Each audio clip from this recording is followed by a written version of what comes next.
Baik, bismillahirrahmanirrahim. Alhamdulillahirabbil alamin. Wassalatu wassalamu ala Rasulillah wa ala alihi wa sahbihi wa wala. Hadirin yang semoga dirahmati oleh Allah Subhanahu wa taala.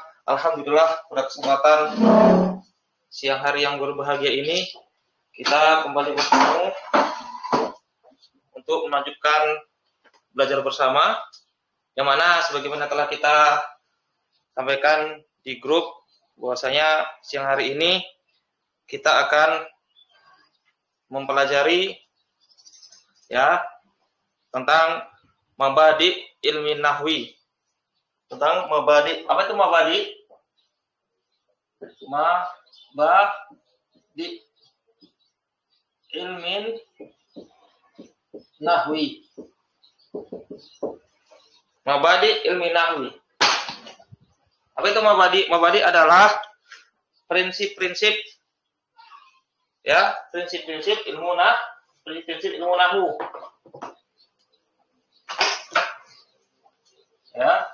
Prinsip-prinsip ilmu nahwu.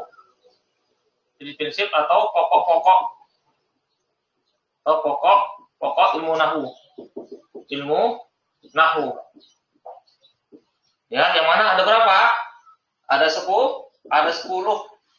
Ada berapa mabadinya? Ada 10. Ada 10. Yang pertama adalah al-had atau pengertian. Had atau ta'rif atau pengertian. Pengertian. Yang mana ini terangkum di dalam 3 bait syair ya. Itu inna mabadi'a kulli fanin asyarah al-haddu wal mawdu'u summa samarah wa nisbatun wa fadluhu wal wadi'u wal ismul istimdadu hukmu syari' masailun wal ba'du bil ba'di iktafa wa mandarul jami'a haza syarafa. Ini dalam 3 bait. Dalam 3 bait yang telah kita kirim juga di grup. Yang telah kita kirim juga di grup di sini. Itu ada 3 bait tentang prinsip-prinsip ilmu nahwu. Prinsip-prinsip ilmu nahwu ada 10. Yang pertama adalah beliau mengatakan sesungguhnya prinsip-prinsip atau pokok-pokok setiap setiap ilmu, bukan hanya ilmu nahwu saja, ilmu fikih, ilmu akidah, ilmu yang lainnya juga ada 10. Kata beliau yang pertama adalah al-haddu, ta'rif pengertian, wal maudu'u, tema, pembahasan, sasarannya. Kemudian samarah, buah dari mempelajari ilmu itu. Kemudian nisbahnya, ilmu ini dinisbahkan kepada ilmu apa? Digolongkan kepada ilmu apa? Kemudian wafadluhu, keutamaannya. Keutamaan ilmu ini. Kemudian wal wadi'u, pencetus ilmu ini. Siapa yang menyusun ilmu ini pertama kali? Kemudian wal ismu, nama ilmu ini apa? Kemudian al-istimdadu, sumber rujukan ilmu ini. Kemudian hukmu syari', hukum syariat, hukum syar'i mempelajari ilmu ini. Apa hukumnya mempelajari ilmu ini? Apakah dia wajib? Apakah dia sunnah? Atau mubah? Atau haram? Kemudian masailun, masalah-masalahnya apa saja? Wal ba'du bil ba'di iktafa, sebagian dan sebahagian yang lain adalah mencukupi. Nah, apa kata beliau di akhir bait ini? Wa man darul jami'a haza syarafa, kata beliau. Wa man darul jami'a haza syarafa. Barang siapa yang dia itu mengetahui seluruhnya, seluruh mabadi yang 10 tadi, maka dia memperoleh kemuliaan. Baik, kita mulai dari yang pertama. Kita mulai. Yang pertama adalah had, pengertian. Pengertian ilmu nahwu. Di sini ada 2 pengertiannya. Nahwu secara bahasa,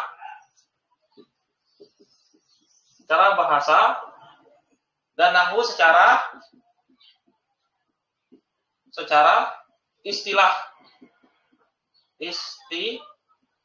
istilah. Nahwu secara bahasa ada beberapa makna. Artinya apa? Nahwu kalau kita lihat ke kamus, maknanya ada berapa? Ada 8.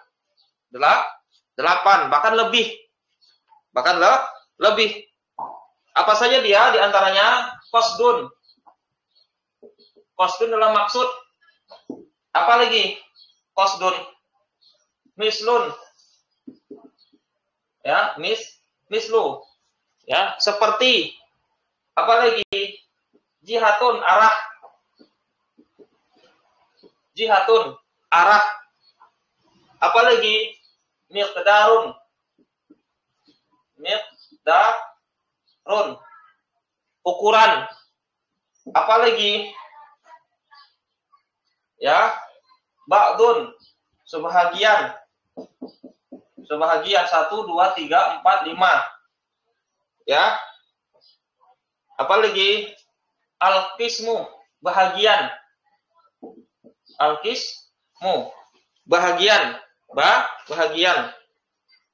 Apa lagi? Ada nahiyatun. Nahiyah. Nahiyah ini ya sisi. Nahiyah ini artinya sisi. Nahiyah artinya apa sih? Sisi. Ya. Dan inilah mana-mana yang lainnya. Ya, ada 1, 2, 3, 4, 5, 6, 7. Sama yang di file yang kita kirim itu. Ya, inilah makna apa? Makna nahwu secara bahasa. Ya, ada qasdu, maksud, mislu, seperti, jihatun, arah, miqdarun, ukuran, ba'dun, sebagian, al-qismu, ya, bagian, ya, bahagian, nahayatun, sisi. Adapun nahwu secara istilah, setelah nahwu, dia adalah ilmu tentang pokok-pokok yang dikenal dengannya. Kalau dia apa? Di mulakhos, kemarin apa itu di mulakhos? Pengertian ilmu nahwu. Yang ikut belajar mulakhos, Al-Furqan. Apa itu nahwu? Qawaidu. ya qawaidu. Apa itu kemarin pengertian apa? Akhduli Suhendra. Apa itu pengertian ilmu nahwu di kitab mulakhos? Qawaidu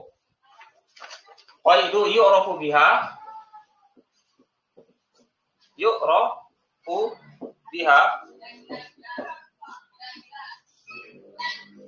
ya wazifatu kulli kalimatin dakhila al-jumlati. Jumlah.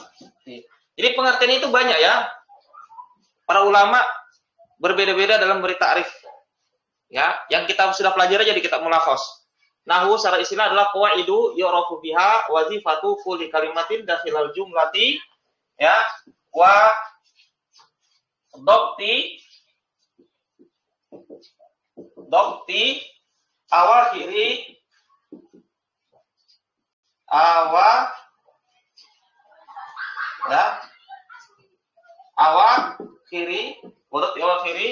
al kalimati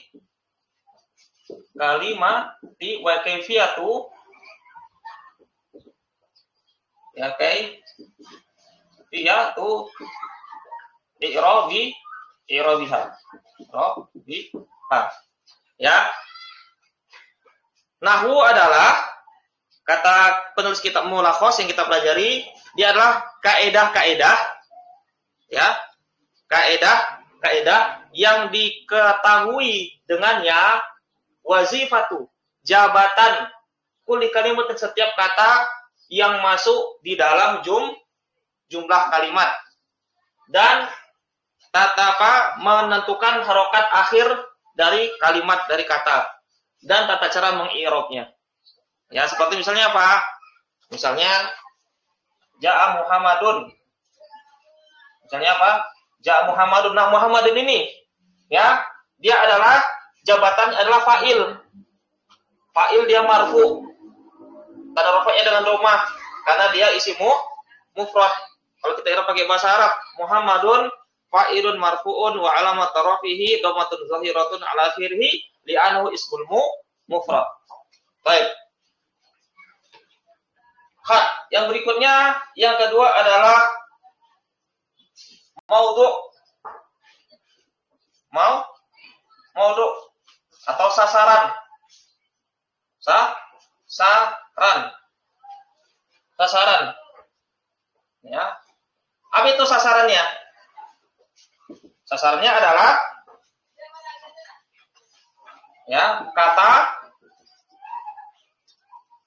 kata dalam bahasa Arab dari sisi mabni atau mu'rab. Ini dia sasarannya. Nah, berikutnya yang tidak kalah pentingnya, bahkan yang paling penting kita mengetahuinya. Samarah, faedah atau buah atau faedah mempelajari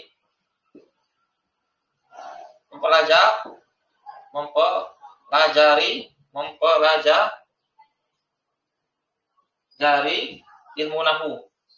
Apa faedahnya? Akhurkan menjaga kesalahan lisan dalam berbicara. Menjaga kesalahan lisan dalam berbicara. Ya. Contohnya apa? Sebagaimana yang kita sampaikan tadi pagi, ya, bahwasanya apa? Ada cerita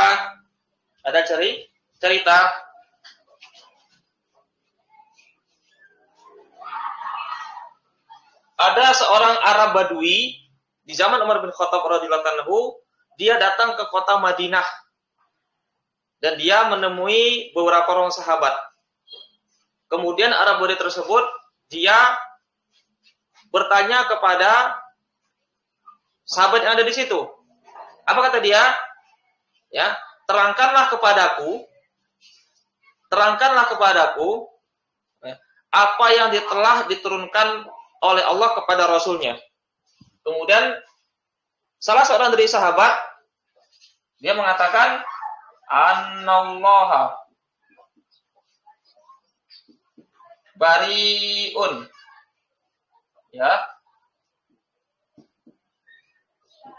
bariun minallahi wa innallaha bariun minal musyrikina.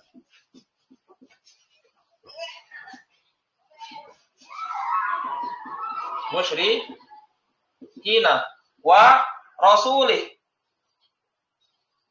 Ini dia baca dengan kasrah rasulihi. Apa artinya ini? Annallaha bari'un minal musyrikina wa rasulihi. Bahwasanya Allah berlepas diri dari orang-orang musyrikin dan Rasulnya. Artinya apa? Allah berlepas diri dari orang musyrik dan Rasulnya. Apa benar Allah berlepas diri dari Rasulnya? Tidak. Maknanya apa? Keliru. Apa kata orang Badui tadi? Ya, kalau Allah berlepas diri dari Rasulnya, maka aku berlepas diri darinya. Ya kan? Itu kata orang Badui tersebut. Ya. Kemudian, ya, sampailah perkataan Arab Badui tersebut kepada Amirul Mukminin Umar bin Khattab radhiyallahu taala anhu. Ya, sampailah dia perkataan tersebut kepada Umar bin Khattab. Kemudian dipanggillah orang Arab Badui tersebut. Dikatakan, "Ya fulan, apakah engkau benar telah mengatakan engkau telah berlepas diri dari Rasulnya?" Apa kata orang Arab Badui tersebut? "Ya Amirul Mukminin, sesungguhnya aku tidak memiliki ilmu. Ya, aku tidak memiliki ilmu tentang Al-Quran. Kemudian aku bertanya kepada si fulan ini. Nih, ditunjuk orangnya. Ini dia. Ini orang yang kutanya ini. Ya, terangkanlah kepadaku apa yang telah dijelaskan oleh Allah dan apa yang telah diturunkan oleh Allah kepada Rasulnya. Ya. Dia mengatakan sesungguhnya ya, ini anallahu bari'un minal musyrikina wa rasulihi. Oh, apa kata Umar bin Khattab? Kalau begitu ini keliru katanya. Ini keliru. Yang benar adalah wa rasuluhu dengan mendomah. Mendomah. Artinya apa di sini? Mendomah yang betul di rafa. Atau kepada Allah. Allah dan Rasulnya berlepas diri kepada orang musyrik. Ya. Kemudian setelah kejadian ini Umar bin Khattab radhiyallahu anhu ya memerintahkan kepada apa? Kepada orang-orang di sana, para sahabat yang lainnya, ya, beliau mengatakan tidak boleh mengajarkan ilmu qiraat, mengajari Al-Qur'an kepada orang lain yang bagi dia yang tidak memiliki ilmu. Situ. Baik. Kemudian apa lagi? Faedah dari mempelajari ilmu nahwu ini. Ya. Menjaga kesalahan lisan. Karena apa? Salah seorang ulama itu Al-Asma'i mengatakan, ini nanti bisa dibaca di kitab Mulakhas ya, di mukadimahnya itu ada. Dia mengatakan, inna akhwafa ma akhafu ala talibil ilmi idza lam ya'rif an-nahwa an yadkhula fi jumlati qouli sallallahu alaihi wasallam man kadzdzaba alayya muta'ammidan falyatabawa maq'adahu minan nari. Apa kata Al-Asma'i? Sesungguhnya hal yang paling aku khawatirkan terhadap talibil ilmi, penuntut ilmu, apabila dia tidak mengetahui nahwu, dia bisa masuk dalam perkataan atau dalam ancaman Nabi SAW, barang siapa yang berdusta atasku dengan sengaja, maka hendaknya dia menyiapkan tempat duduknya dalam neraka. Keras orang-orang dahulu, para ulama dahulu, mereka apa? Ya, begitu perhatian terhadap bahasa Arab. Mereka berusaha menjaga lisan mereka dari apa? Dari kesalahan dalam pengucapan bahasa Arab. Ya, itu hati-hati. Makanya hati-hati. Bahasa Arab ini bahasa yang sensitif. Salah harokat artinya bisa bertolak belakang. Maknanya bisa kufur. Ya. Kemudian apa kata Imam Syafi'i? Imam Syafi'i juga mengatakan man tabahara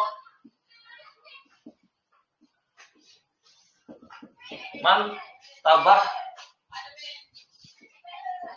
tabahara fi nahwi ya ihtada ila kullil ulumi.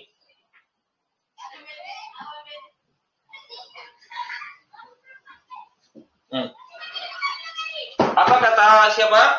Al-Imam Syafi'i rahimahullah ta'ala, man tabahara fin nahwi ihtada ila kullil ulumi.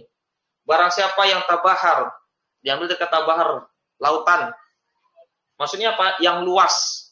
Yang luas pengetahuannya dalam ilmu nahwu. Atau dalam bahasa lain, barang siapa yang dia menguasai ilmu nahwu, maka dia mendapat petunjuk kepada setiap ilmu yang lainnya. Bahasa bebasnya, barang siapa yang dia itu menguasai ilmu nahwu, maka dia akan menguasai ilmu-ilmu yang lainnya. Ini memang benar. Ya. Barang siapa yang dia menguasai ilmu nahwu, maka dia akan menguasai ilmu-ilmu yang lainnya. Jadi ilmu nahwu itu adalah apa? Miftahul ulum. Miftahul ulum. Kunci dari semua ilmu. Ya. Sekarang bagaimana kita mau mempelajari Al-Qur'an dan hadis? Memahami kalam ulama. Ya. Sedangkan kita bahasa Arab tidak bisa. Nahwu kita tidak bisa. Ya. Mau kita memahami agama ini dengan kitab terjemahan. Apakah kita memahami kitab ini dengan memahami ilmu ini, memahami agama dengan kitab terjemahan? Tidak bisa. Tidak bisa. Bahasa Arab itu berbeda dengan bahasa-bahasa yang lainnya. Ada nilai sastra yang tinggi di situ yang tidak dimiliki oleh bahasa-bahasa lain. Terjemahan itu tidak cukup tidak cukup. Ya. Bahkan syarat mujtahid mutlak itu diantaranya adalah apa? Dia harus menguasai ilmu Arabiyah. Ya, ilmu bahasa Arab. Yang mana nanti akan kita sampaikan ilmu Arabiyah itu ada 12 cabang ilmu. Itu baru ilmu Arabiyah saja. Belum ilmu-ilmu yang lainnya. Ya. Jadi mudah-mudahan ini apa menjadi motivasi buat kita semua ya. Barang siapa yang menguasai ilmu nahwu maka dia bisa menguasai ilmu-ilmu yang lainnya. Ya. Baik. Yang berikutnya adalah yang keempat. Apa itu yang keempat? Fadluhu. Fadlu keutamaannya. Keutamaan ilmu nahwu. Apa keutamaan ilmu nahwu? Ya, dia adalah apa? Fadluhu min fadlil lughatil arabiyyati allati hiya lughatul Qur'anil Karim al-Khalidah. Naam. Keutamaannya adalah bahwasanya bahasa Arab ini adalah bahasa Al-Qur'an. Allah menurunkan kitab ini dengan bahasa Arab. Nabi juga berbicara dengan bahasa Arab. Ya, bahkan ada ulama mengatakan penduduk surga nanti mereka berbicara dengan apa? Dengan bahasa Arab. Tidaklah Allah SWT menurunkan kitab yang mulia kecuali apa? Dengan bahasa yang mulia. Itu apa? Bahasa Arab. Bahasa Arab. Kemudian yang berikutnya nisbatuhu, penggolongannya. Yang kelima adalah apa? Nisbah. Apa itu nisbah? Penggolongan.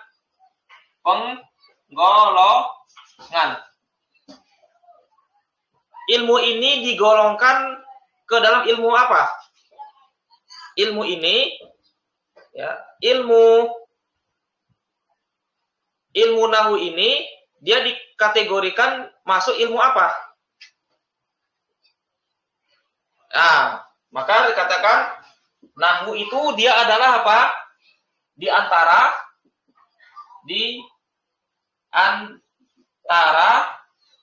ya, cabang apa? Cabang ulumu al-arabiyah. Ya, dia memang betul ilmu alat. Tapi ilmu alat itu tidak hanya nahwu saja, masih banyak ilmu yang lainnya. Masih banyak ilmu yang lainnya. Ilmu Arabiyah. Cabang dari ulumul arabiyah. Ya, ulumul arabiyah, ilmu bahasa Arab, itu ada berapa cabang? Akhdoli Soendra yang tadi pagi hadir. Ada 12 cabang. Ya. Jadi ulumul arabiyah ini ada 12 cabang. 12 cabang ilmu. Ilmu. Nahwu salah satu dari 12 cabang ini. Nahwu termasuk apa? Salah satu dari cabang ini. Kita tulis saja di atasnya. Apa saja yang termasuk 12 itu? 12 itu. Ya. Ya, betul. Apa saja Furqan? Yang pertama ada ilmu nahwu ini pertama. Pertama ada nahwu. Nahwu. Apa lagi? Ada tasrif atau sorof. 2. Apa lagi? Ilmu lughah namanya. Ilmu lughah. Tahu nggak ilmu lughah ini Furqan? Ilmu lughah ini misalnya seperti apa? Ini seperti kita melihat ke kamus. Ini dengan mengkasroh huruf jim dan mendomah huruf ini. Artinya adalah ini. Contohnya ini ya. Contohnya adalah jirwun misalnya. Ini contohnya jirwun. Jirwun. Imam Nawawi menyebutkan dalam kitab Tahzibul Asma' wal Lughat, jirwun, kata beliau, jirwun ini bisa di kasrah jimnya, bisa di domah jimnya, bisa di fathah jimnya, jirwun. Ya, ada 3 bahasa. Apa kata beliau? Jirwun ini adalah waladu al-qalbi. Anak anjing. Ini namanya apa? Yang seperti namanya ilmu lughah. Ya, seperti kita melihat ke kamus. Seperti kita melihat ke kamus. Ya. Apalagi 1, 2, 3, 4 ilmu ma'ani. Ya, ilmu ma'ani, ilmu balaghah itu ada 3. Ilmu ma'ani, ilmu bayan, satu lagi badi. Badi. 1, 2, 3, 4, 5, 6.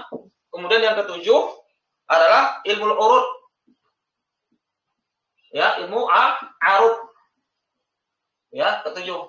Ilmu tentang apa? Bagaimana kita membuat syair. Ya, ilmu qawafi juga sama. Qawafi. Qawafi ini apa? Sama kayak apa? Seperti ilmu arut, menentukan wazan syair. Ya, menentukan wazan syair. Ya, saya juga belum pernah belajar ini kan. 8. Apalagi ilmu kitabah, menulis. Ilmu kitabah ada 9. Apalagi yang ke-10 ada ilmu qiraah. Ya, ilmu qiraah. Ya, tentang makharijul huruf. Ya, 10. Atau bisa juga di sini qiraah, di sini apa? Tajwid. Tajwid itu bagian dari ilmu Arabiyah. Tajwid apa lagi? Ilmu ya insya. Insya itu kayak mengarang ya. Mengarang rosail, mengarang risalah-risalah, dan juga apa? Dan juga khutbah. Bagaimana cara menulis risalah, surat menyurat, kemudian juga bagaimana cara menulis apa? Khutbah. Ini yang ke-11. Yang terakhir yang ke-12 adalah ilmu muhadharah. Ilmu muhadharah. Bagaimana cara menyampaikan muhadharah, berceramah, ya. Itu dia. Baik, apa lagi yang berikutnya? Yang berikutnya adalah apa? Wadi'uhu yang ke-6.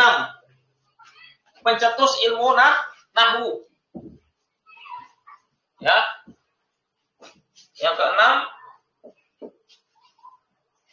ya, wadi' atau pencetus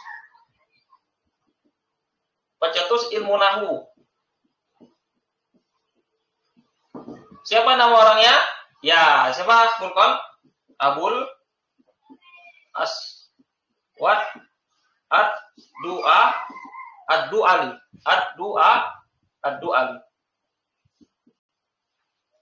Jadi ada cerita sebelumnya ya, ada cerita. Di masa Abul Aswad Ad-Du'ali ini hidup di zaman Amirul Mukminin Ali bin Abi Thalib radhiyallahu taala anhu. Jadi ada cerita. Memang ketika di zamannya sudah mulai muncul kesalahan dalam pengucapan. Sudah mulai terjadi lahan. Nah, pernah suatu hari ya, suatu malam Abul Aswad berbincang-bincang dengan putri kesayangannya.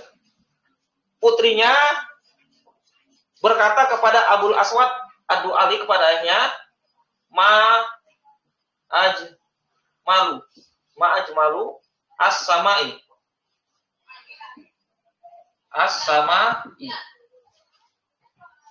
Ma'ajmalu as-sama'i. Ma'ajmalu as-sama'i. Dani Ali, tahu nggak apa arti ma'ajmalu as-sama'i? Kalau seperti ini susunannya, istifham.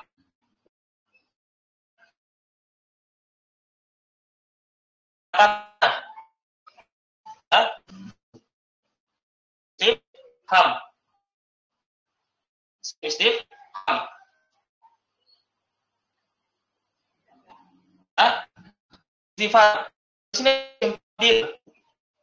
Isim tafdil. Apa? Mudhof ilaihi. Mudhof ilaihi.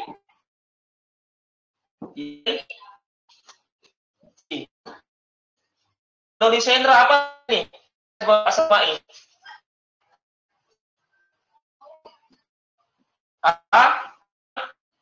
Terindah. Langit. Tanya putri putrinya berkata bapaknya malu mati. Bapaknya belum memahami apa yang diucapkan putrinya. Ada pertanyaan, apa yang kata bapaknya? Ayah, wahai putriku, menujumu bintang. Sesuatu yang paling indah adalah apa? Bintang-bintang. Terus apa kata putri? Bukan itu yang aku maksud, wahai ayahanda. Ya, aku ingin takjub, aku indah langit. Apa kata bapaknya? Ya, bunda, jika demikian kuli katakanlah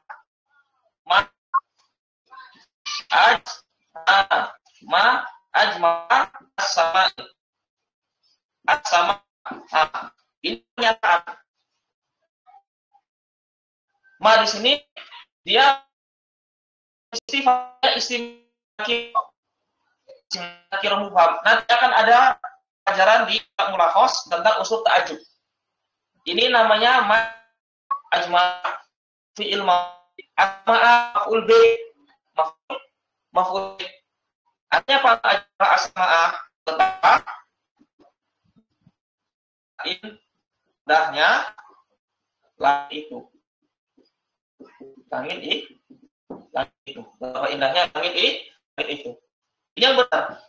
Mengungkapkan ketakjuban, kekaguman. Berikutnya, yang keenam tadi sudah wajib pencetusnya itu adalah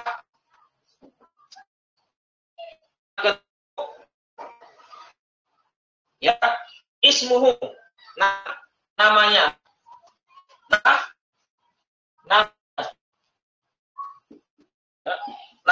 Nama ilmu ini. Nama ilmu ini adalah ilmu nahwu. Kenapa dinamakan ilmu nahwu? Jadi setelah kejadian ini, ya, Abul Aswad Ad-Du'ali melapor kejadian ini kepada Amirul Mukminin Ali bin Abi Thalib. Wahai Amirul Mukminin, sekarang sudah mulai terjadi banyak kesalahan dalam pengucapan bahasa Arab. Kemudian apa kata Ali bin Abi Thalib? Jika demikian, apa kata beliau? Inha. Ya, inha haza al-ilma. Inha. Jadi kata nahwu. Inha kata beliau. Inha hazal ilma. Inha. Arahkanlah ilmu ini. Salah satu arti nahwu adalah arah. Arahkanlah ilmu ini. Maksudnya apa? Susunlah ilmu ini, ilmu nahwu. Ya. Kemudian yang berikutnya adalah yang ke-8, istimdaduhu. Ya. Istimdad itu apa? Sumber rujukan. Dari mana ilmu ini diambil? Yang ke-8, sumber rujukan. Ya. Ilmu ini dari mana ilmu diambil? Dari Al-Qur'an, dari hadis, dari apa? Kalam Arab. Dari kalam Arab. Perkataan orang Arab yang masih terjaga lisannya. Lisannya. Nah, kemudian yang ke-9, ya, hukum mempelajarinya. Apa hukum mempelajarinya? Fardu kifayah. Apa maksud fardu kifayah?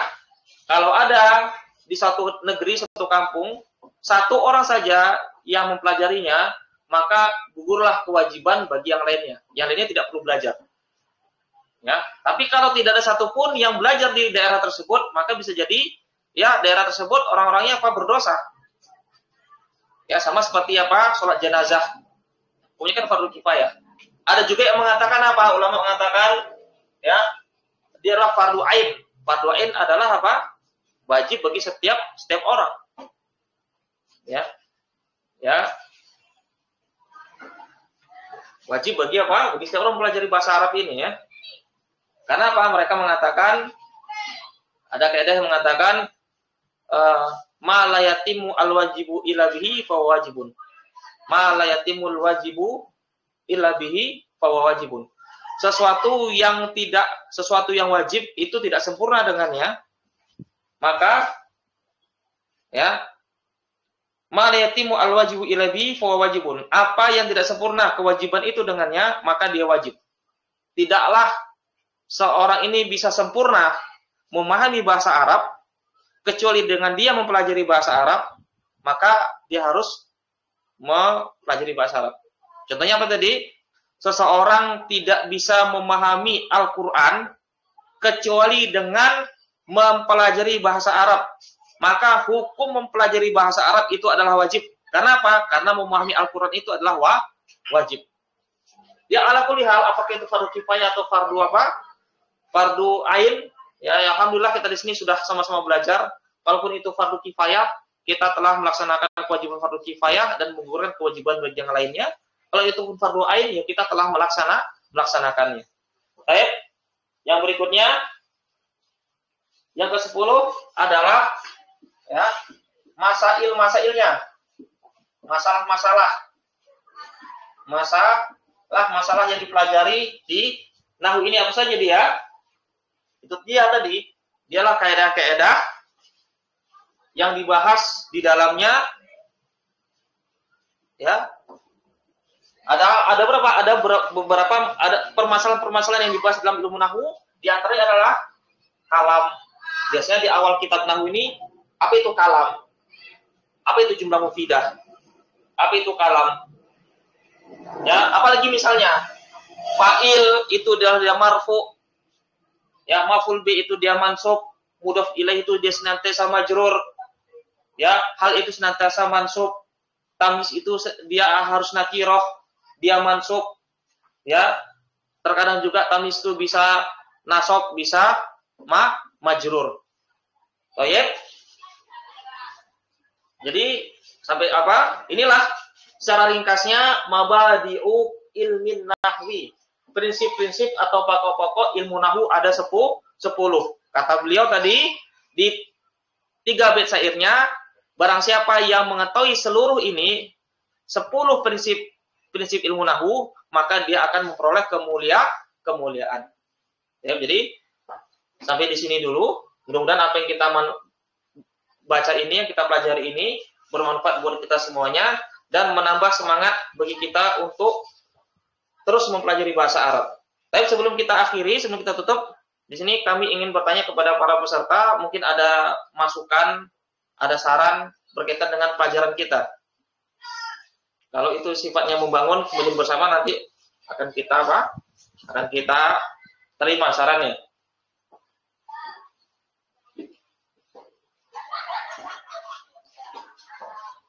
Tidak ada ya, Furqan tidak ada ya. Yang mana? Giliran baca ya, taib. Insyaallah apa mulai berarti hari Rabu, Kamis ya, Rabu Kamis kita Jadwal Mulakhos, nanti insyaallah akan kita gilir ya. Jadi ini bebas ya bagi peserta yang ada di grup ini, boleh dia cuma ikut mukhtarab saja. Boleh ikut mulakhos saja. Ya. Atau boleh ikut mulakhos boleh, ikut mukhtarab juga boleh, ikut kelas baca kitab juga boleh. Ikut kelas pagi, siang, malam juga boleh. Yang penting apa? Bisa mengambil istifadah, bisa mengambil manfaat sebesar-besarnya. Tapi kalau tidak ada, kita akhiri. Insya Allah kita bertemu lagi esok hari Selasa, berarti besok kita belajar mukhtarot. Bagi yang telah belajar mukhtarot, besok kita ulang tentunya dengan apa? Dengan pendalaman materi. Materinya lebih kita dalamkan. Dan juga kalau bisa usahakan untuk kelas baca kitab, kalau bisa hadir, karena disitulah tujuan dari kita mempelajari kaidah nahwu sharaf ini, menerapkan kaidah tersebut dalam bentuk apa? Praktek baca kitab. Subhanakallahumma wa bihamdik, asyhadu anna ila anta, astaghfiruka wa atubu ilaik. Assalamualaikum warahmatullahi wabarakatuh. Wa barakallahu fikum. Wa iyyakum.